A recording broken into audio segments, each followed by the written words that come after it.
Okay. All right. Before I get started, I do want to recommend this book. It's called Ferns in Northeastern and Central North America. It's an excellent book for identifying ferns. It's by Cobb, Farnsworth, and Lowe, 2005. It's based on a key format, and all the identifications of ferns that I'm going to talk about in this presentation came from working with this book. Okay. Go to the next slide. Take a little bit about the anatomy of ferns. First of all, this would be the whole fern. This would be the frond. The frond is actually composed of two parts, a blade and a stipe.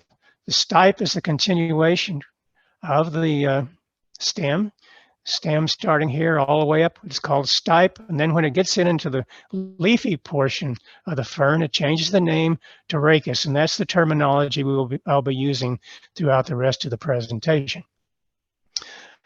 Okay, the leafy parts coming off of the blade are called pinna. Now, as we go into some of the other ferns later on, we'll see there's actually another structure beyond the pinna, but we won't use that just yet. So this is your typical fern. Now, the next thing I want to talk about is the life cycle of the fern. It's actually composed of a vegetative and a sexual portion of the life cycle. And I'm going to start over on the left-hand side of the slide because this is the ferns that everybody is familiar with. This is the frond. The frond's coming up from what's called a rhizome, which is a root-like structure, and new fronds sprout up from that. And that's actually the asexual portion of the life cycle of a fern. All right. Now, one other thing I'm going to mention, well, let's leave that up. No, I have to mention that now. This would be the anterior surface of the frond. Now, in most ferns, typically, you'll have an anterior and a posterior. And most ferns, both the fertile and the sterile fronds are on the same frond, if that makes sense. So if you look at the anterior of your typical frond, it looks like that. You turn it over to the back of the posterior surface and you see these little brown structures on the back of the pinna. Those are called sori. Sori are clusters of sporangia. And this was actually a fertile frond because it has sori on it. If this were not a fertile frond, then you wouldn't see any sori at all. And that'll make a little more sense, I think, as we go along. But anyway, as the individual sori mature, this would be a single one right here, it releases spores. Now then we're getting into the sexual portion of the life cycle of the fern. Now, the sexual portion of the life cycle of fern is essentially microscopic. In fact, it was not really understood well until the advent of powerful microscopes. Only the asexual portion was known, the macroscopic portion. But anyway, these spores are released, and if they find some sort of a suitable environment, they will differentiate into something called a mature gametophyte. This is the mature gametophyte you see right here. It's got an arrowhead shape, or if you've ever been on an airplane, if you're trying to sleep, you'll know you'll have a cushion. It looks something like this, or if you're driving in a car and somebody else is driving and you're trying to get a nap, you have a cushion that will look something like this. Okay, this mature gametophyte has both a male portion and a female portion. The male portion is at the apex. The female portion is indented down at the bottom like so. Now, when you see this, we've got both sperm from the male portion and eggs from the female portion. You think, well, gee, this is a real opportunity for self-fertilization. And this does happen sometimes. Ferns they're ancient plants, and all ferns haven't figured out this sexual thing yet. But anyway, you can get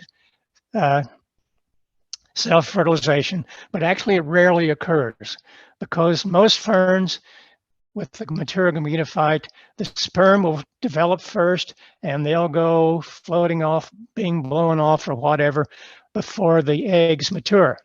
But however it happens, eventually eggs and sperms are going to get together, and you get a fertile zygote like so. And remember, now this is microscopic.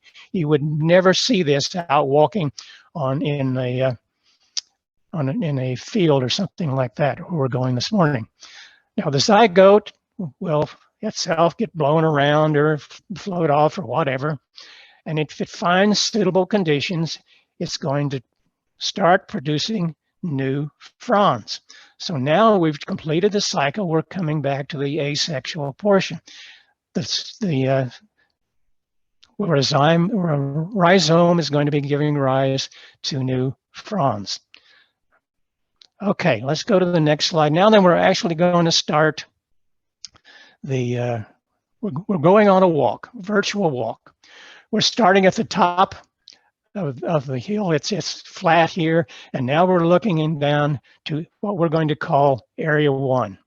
Area 1 has an oak hickory biome. In other words, most of the trees, almost all the trees you see here are going to be oaks and hickory. Notice you got a lot of overstory cover, so you have only dappled light. You have moisture. Now, this is not necessarily wet. It's just moist. It's nutrient rich because you have a lot of leaf refuse from last year's leaves down here, so you have a rich nutrient supply, and also it's kind of a mulch. Okay, it's steep. It's typically northern facing. It's steep enough that you really wouldn't want to walk here without having a walking stick or something to help you support a little bit, because there are a lot of rocks around and you don't want to fall over. You'll end up with a busted kneecap like my wife did a couple of years ago. Then, okay, this is where we're starting out. This is Area 1. One of the first ferns we're going to encounter is a so-called Christmas fern. This is a typical fern, as you see right here.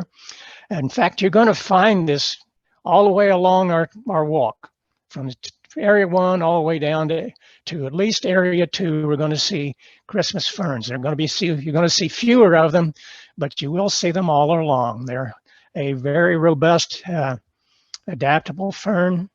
They're evergreen. I used to tell people when I first started talking about ferns is that if you saw a fern and it was Christmas time and it was green, you knew it was a Christmas fern. Well, as we're going to find out as we go along, that's really not the case. There are, in fact, other ferns that are evergreen as well. And we'll talk about those as we continue the talk. Okay, if we look primarily now up at the tip of the Christmas fern, we're going to turn it over. When you do that, now you're looking at the back side or the posterior side, and here you can see the sori.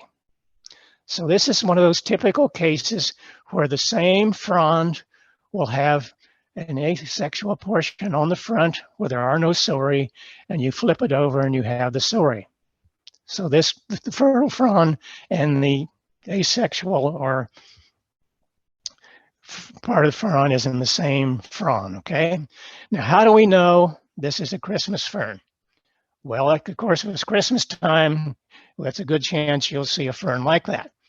But the real way, if it's summertime, you want to be able to sure you can identify a Christmas fern. Again, look at this is the pinna, the pinna coming off the rachis. See the pinna coming off, and notice where the white arrow is. What it's doing is pointing out an earlobe. Each pinna, every one of them has an earlobe like that. So see if a green frond and it's got pinna on the pinnules, or has earlobes on the pinnules, you know this is a Christmas fawn and a Christmas fern, and this is the scientific name right here. All right. Okay, we'll walk down a little further, and what you see, a whole bunch of ferns. They're all the same kind, just really covering the whole place. You can imagine what you have is as we're descending down, we have sort of a low area, a bowl-shaped area, which is surrounded on three sides by a steep cliffs or whatever, steep slopes. So whenever it rains, you're going to have water coming into this area. It's going to be moist. And also you have groundwater into the area anytime it rains. In fact, you have a big rain, you'll actually see springs in this area.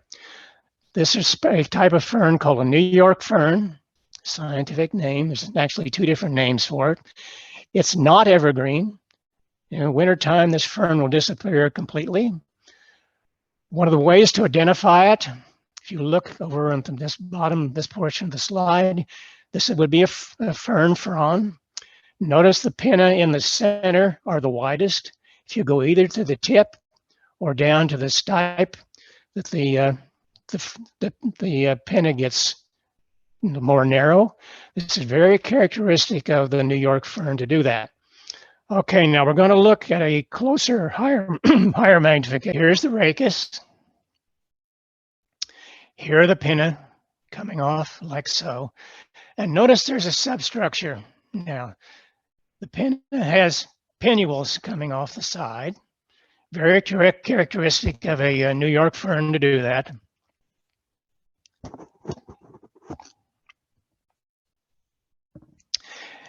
Notice that the pinnules have sori coming off the side like so.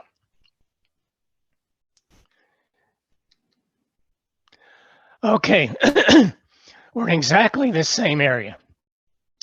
But now we see another type of fern as well. There are also a lot of them. Since this area is particularly moist, you're going to find this particular fern here. It's called the northern maidenhair fern. It has a sort of a special anatomy, which I'll try to explain to you. First of all, if you notice, first of all, the white area, this is a black stipe coming up. You get up to where the pinna are located, and notice they're horizontally oriented. As a stipe comes up, it will break up into two different rachis.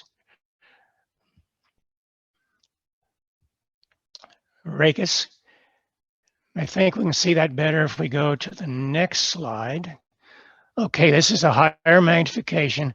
It's broken up into two rachis. One rachis is shown here in red. The other one you really can't see very well in this picture, but it would be over here in this area and right here. These are pinna, which are coming off the rachis. And see you have pinnules, like so, coming off the pinna. If we look at even a higher magnification, this would be the pinna. This would be the pinnule. And if you look very carefully right at the edge of the pinna on the outer surfaces, you'll see slit-like sori, which is characteristic of this particular species.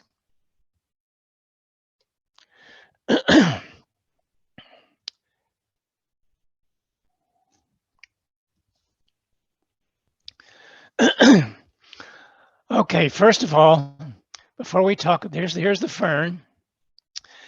Now, this plant right here is a flowering plant. We're not going to talk anything more about it this morning. This is called a foam flower. I just want to let you know that's what it is. It's not a fern. Here are the fronds. But before we talk about the fern, look at all this area around here. This is moss.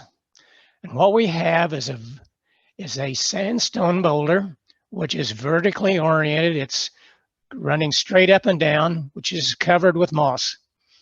And the moss is what the fronds are connecting to. These are individual fronds coming out. Now, if we go to the next slide, higher magnification here again, is the individual fronds. Now, notice, let's look at the pinna coming off. If you notice at the base, this would be the base of the frond. Notice you have the pinna coming off here are the most broad ones you're going to see on the frond. As you move towards the tip of the frond, the pinna gets shorter. So you get a wedge-shaped structure like you see here. Very characteristic of this particular plant is called an Appalachian polypodium or Polypodium appalachianum. We'll look at another polypodium in just a second, but the real characteristic is the pinna are longest down at the base, and they progressively get shorter as they get down towards the apex. You'll get this wedge shape. Now then, we're going to turn one of the fronds over. Now this is wintertime. When this particular picture was taken, this would be the front of the frond, green like so, and incidentally, this is an evergreen fern. And to look on the back, you really don't see anything. But this is wintertime. If this is summertime, like July, so look at this portion of the slide. Here you see sorry on the pinna on the back of the frond. Characteristic of this particular Appalachian polypodium or Polypodium appalachianum. Now, we'll go to the next slide. Common polypodium, same genus, different species, Polypodium virginianum. It looks very much the same, except now look at the pinna. The pinna are coming off the side of this would be the rachis. The whole thing together, of course, is the frond. And here you have the pinna coming off. But where are the most broad, where are the widest pinna located? Well, they're in the middle of the frond rather than the end. Well, not the same thing as we saw in the previous fern. Now then, we're going to turn this frond over. Now this is wintertime. We're back in January again.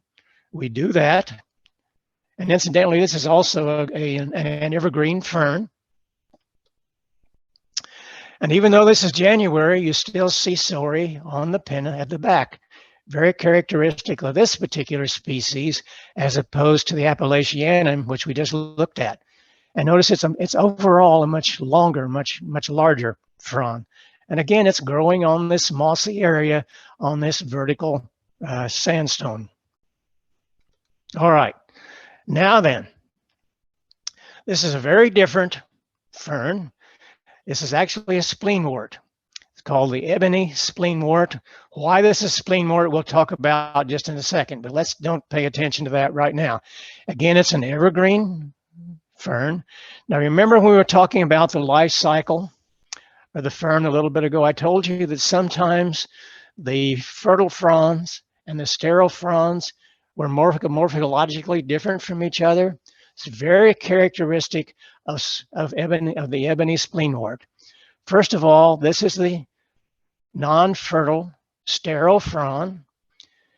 Notice how close the pinna are to each other. The rachis would be running through here, and the pinna would be coming out the side like so. And notice how close they are to each other.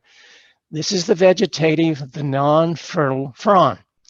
Now then, let's look over here where the red arrow is. This is a sexual frond, a fertile frond. And notice how different the pinna look. They're separated from each other. There's spaces in between the pinna, like so. That's right where the red arrow is. And notice the pinna themselves look boot-like. They're not close together like we saw over here. They're more boot-like and they're separate from each other. And this is characteristic of the sexual frond. Now that we're going to turn both of these over, next slide, we're looking at the sterile frond right here. Notice how close again the pinna are to each other. The rachis would be running through there like so. And notice we look at the back, this would be the posterior surface. You don't see any sorry there. Well, this is the sterile frond. Now, if we look at the fertile frond, we've turned it over. Rachis running through here. Notice the pinna are separated from each other. You got a space in here. You got a space in there. And to me, at least, these pinna look like a boot. And if you look very closely, you can see these oblong-shaped sori on the back of the pinna. These are the sori. And again, this is the fertile frond. Now, characteristically, spleenworts in general They will all have, first of all, in their scientific name, the genus will always be Asplenium, like so, but they're evergreen. Spleenworts are evergreen. The sori are oblong or spleen-shaped, and they grow on mossy areas or rocky crevices. And again, that's what we've been looking at here.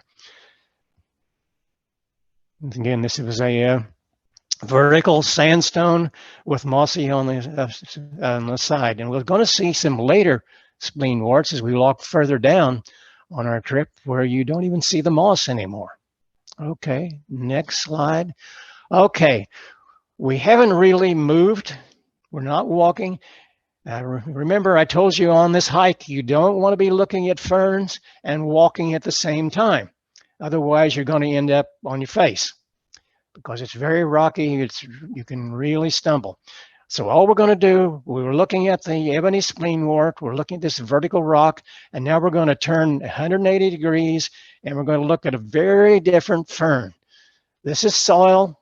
This is not rock anymore. This is just your regular soil around. You've got this whole structure here, all the way around, is a single frond. Okay, so the structures you're seeing here are pinna coming off. This is a broad beech fern. This is the scientific name over here. It's not evergreen, so you wouldn't see these at all in January, for example, or December. They're completely gone. This would be the rachis coming up through here, pinna coming off. Now, how do you identify this as a broad beech fern? Well, let's look at the individual pinna. Particularly, let's look at the basal pinna. This would be the base of the fern is down here someplace. The stipe is down in here. You don't see it very well. So the first pinna you come through are the basal pinna. And notice they are not horizontally oriented like the rest of the pinna on the fern. They're pointing sort of at a 45-degree angle down. And notice also they tend to be the largest pinna on the fern. You see something like that, and this identifies this as a broad beech fern. It's a delicate fern. Like I said, it's not evergreen. Now we're going to flip it over. Look at the back. We've increased the magnification. This is one of those individual pinna right here. So this would be a pennuole, and you see these tiny little sori running along the length of the pennuole, very characteristic of this particular species. So this is one of those ferns, the typical fern, where you have the anterior end with no sori and the posterior side on the same pinna or frond, whatever, but the sori will be on the back.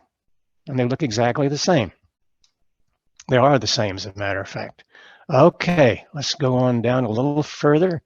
Okay, actually, we really don't have to go down any further. Ever so along, about in this particular area, we'll see a different fern. This is called a wood fern. The genus is Dryopteris. This would be where the stipe would be down here. This is the rachis coming up through the frond like so. These are the pinna coming off. And also you have pennules coming out the side. Pinna and pennules. Now we're going to look at a closer view. Call your attention to a couple of things, because we're going to see another Dryoptis a little later on. So this is the Dryoptis marginalis. First of all, notice that we're looking at the pennules now. Notice how clearly visible the veins are in the pinna. But the thing that really defines this fern, if you look on the margin of the individual pennules, notice how smooth they are. They don't have teeth, anything of the sort. It's very smooth. So this is very characteristic of this particular fern. Now, this is a big fern. It's probably 2 feet tall or something like that, maybe even a little taller than that. You don't see many ferns this height on this particular walk we're taking. Okay, I think we have one more slide. Yes, we're gonna flip it over. Here would be the rachis coming up. We can't see the whole frond anymore, but you can see the pinna coming off the side. You can see the pinnules. And notice you can see sorry. Now this is winter time in this particular, this is January. Don't pay attention to this yet. Just look up here at the top. This is January, but you do see some sorry on the backs of the pinnules, like so. Now then, if this is June 2020, again, we're looking at the back side. Now don't let the color fool you, because in order to get this flat enough that I can make a photograph of it, I had to first of all press it and dry it out. So I just changed the color a little bit. So the color doesn't matter. But anyway, here again, we have this is part of a pinna there. You see the pinnules. Now look how many more sori we have on the back of the pinnas in the summertime than you did in the winter, even though they're there. Okay. Okay. Now then, we've come to the bottom of the slope, or at least the slope is much less steep than it was before. You don't see really any ferns here at all. What you do see are mountain laurels, which incidentally, today in May, what is it, the 27th, they're blooming, they're really beautiful. But in the wintertime, which is when this picture was taken, they're evergreen, but you see a lot of them. It's really thick in this area. These are mountain laurels. And it may be one of the reasons you don't really see ferns in this area. The mountain laurels are so thick, it's probably soaking up all the water. So there's not really much moisture. What you do see, however, if we look, we're going to look down on the ground, and we're going to look at the next slide. We see a club moss. These are club mosses. When you look at them, you think, oh, heck, this is not a club moss. These are little tiny pine trees are trying to grow up. Nope, that's not what they are. These are club mosses. They look very much like that, though. And this is wintertime, or this is summertime, I'm sorry. And they're all over the place on the surface. You can see the leaf background here. Very fertile, a lot of nutrients. Now, if this were wintertime, looked at the same club moss. Incidentally, the scientific name is Dendrolycopodium obscurum. It's a mouthful. If this were wintertime, you'd see a strobe coming up the top. It's actually the very same species, a strobe coming up the top, and this is the sexual portion. It's going to be producing spores, and it's going to reproduce that way. It will actually reproduce both by spores, and there are actually rhizomes running through in the leaf litter, and this is where the other ones could be coming from. Okay, we're still now in area 2. We've moved beyond where the mountain laurels are. Notice you don't see any ferns on the ground. We've also, in area 2, we've changed the type of trees we see. It's no longer oak hickory at all. What you see hemlocks and pine trees for the most part. You would also see umbrella magnolias and big leaf magnolias, which you don't see now. This slide was taken in the wintertime. You would see, however, rhododendrons, which are evergreen also. But the real reason for showing you this slide is we're going to go to the back of area 2. And there's a margin right through here. If I can run you through it, see this particular structure right here. Okay, the reason I'm showing you this is because if this were dark time and you were foolish enough to be out here without a flashlight, and you came to this and you're just walking along, looking at the trees, I suppose, all of a sudden you would fall into an escalator to eternity, because it's extremely steep right on beyond where this ridge is. We're going to go to the next slide. We were up here. This is where that edge was, running right through here. But now we're down in an area. You probably descended, oh, I don't know, maybe 50 to 100 feet. And we're turned around and we're looking to this rocky surface. This is a solid sandstone, very hard. The trees you see here are hemlocks. And these are almost all hemlocks. So it's very moist. And you would also see some rhododendrons, and this is wintertime. These are rose bay rhododendrons. Some other time when I got the presentation working better, we can talk about flowering plants in this same sort of area. There are actually flowering plants which are also in this area with a little sunlight. But the sunlight right in this area is very, very little. It's pretty darn dark. But what we're going to do, we're going to look closer now at the rock. And lo and behold, here you have ferns growing out of the rock. Notice there's essentially no moss. Oh, there's a little bit over here. But this fern is holding on by a crevice in the sandstone. This is a frond coming out. Notice the genus name, Asplenium. This tells you this is another spleenwort. Okay, and these would be this would be the rachis coming out like so. Here would be the individual pinna, and notice their pinnules coming off the side. And this is wintertime. And incidentally, this is an evergreen fern. Remember, spleenworts are evergreen. We're going to turn this guy over. Next slide. And we're going to look at one of these individual pinna coming out. Here's the pinna, pinnules. And look, now typically, if you remember from an earlier slide, the spleenworts were supposed to have oblong ciliary. Well, this is an exception. It looks like you've got bunches of extremely tiny grapes coming off. These are ciliary. And this is wintertime, so you have a lot of ciliary there.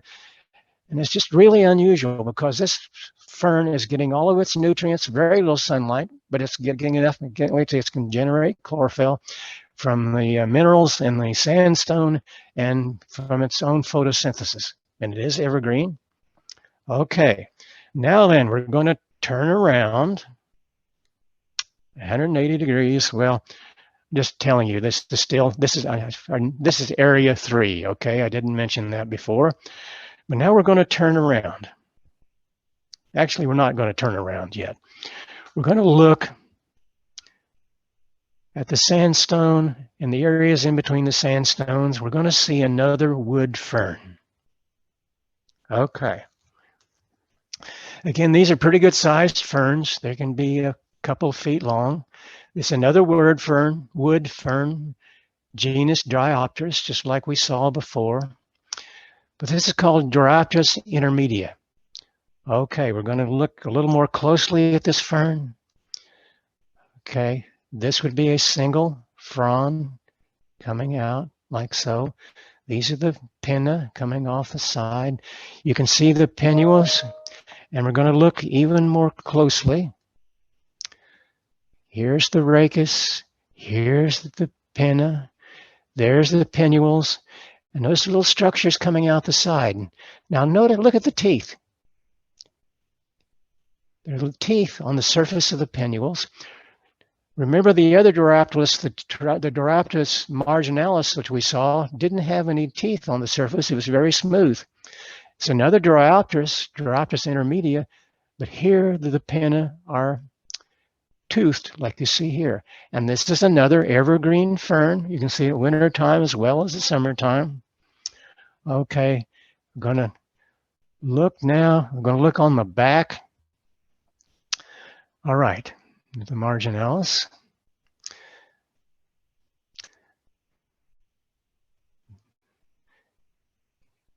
Here's the rachis, the pinna. There's the pinnules on the back. Looking at it. Now we're going to compare now. This is the Dryopteris intermedia. This is the Doraptis marginalis, which we saw up on Area 1. Again, notice with the marginalis, the margins of the pinnules are smooth. The margins of the pinnules of the intermedia are tooth-like, like so, around the side. And both of them, you can see the sori on the back of the pinna, like so. So this is a fertile frond. It's, like I said, it's evergreen. Both of them are evergreen. Now then, we're finally going to turn around 180 degrees, and what we see is the Obed River. More sunlight out here, but if we were back, still standing in this area back here, you would see, again, you would see hemlocks, but you'd also see river birch, the same sort of river birch that people have growing in their yards, except they're a whole lot bigger than anything you have growing in your yard. The river birch would be right there. You're getting some more sunlight. Later, if this were summertime, you would see all kinds of plants. You would see Joe Pye weed. You would see cutleaf coneflowers. You would see ebony spleenwort, or not ebony spleenworts. You would see elderberries and other plants as well. So there is some sun here. Now then, we're going to go out a little further now. We're going to go down the next slide. We're actually on a boulder bar, actually extending out into the Obed River. You see a very unique fern there. In fact, you first look at it and you say, well, that's not a fern, because first of all, here's the frond. You got pinnules coming off the side, or you got a pinna coming off the side, and then you have pinnules coming like that. But look, if you look a little more closely, know the individual. This would be a pinnule, this whole structure. These are a pinna. This would be this whole structure. Pinnules coming off the side. But notice the pinnules are completely separate from each other. It's very characteristic of this particular fern. It's called a royal fern. Incidentally, it's not evergreen. Just a little higher magnification. Again, you can see this is a pinna coming off of the rachis, and here are the pinnules. Now then, the interesting thing about, a couple of interesting things about the royal fern. If we go to the next slide, first of all, what we were looking at before, this would be the fronds we were looking at before. These are asexual, non-fertile fronds, all of them. Your fertile frond looks very different. It looks, here it is, your stipe coming up. This would be rachis. There are no pinnules at all on the fertile frond. What you have are these little bags, excuse me, of sori located along the rachis. Very different morphology of the fertile frond and the sterile frond. Okay, now we're looking into the Obed River. This is brown. This is actually water we're looking at with rocks with moss growing on them. So this is actually water you're seeing out here. This is early springtime. You're seeing new fronds coming up. This would be your royal fern coming out like so. But what I want to call your attention to is this area down here. A great big large black mound of rhizomes. And together they collectively act as an anchor to keep the royal fern from being washed away when the Obed River floods. Okay, there's one other fern. Now we're still out on this rocky rock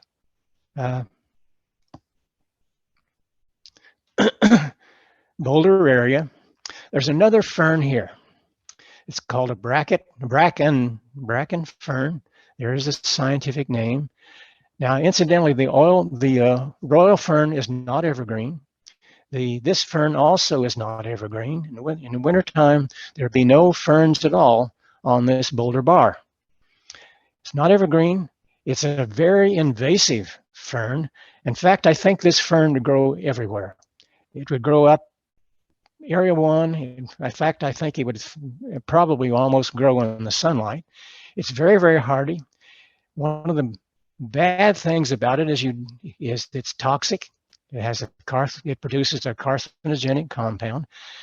It's also interesting that people, when this new fronds come out in the springtime, they'll roll out, start out as a little ball, and they'll roll out, and that's called a fiddlehead. In fact, it looks like the head of a fiddle.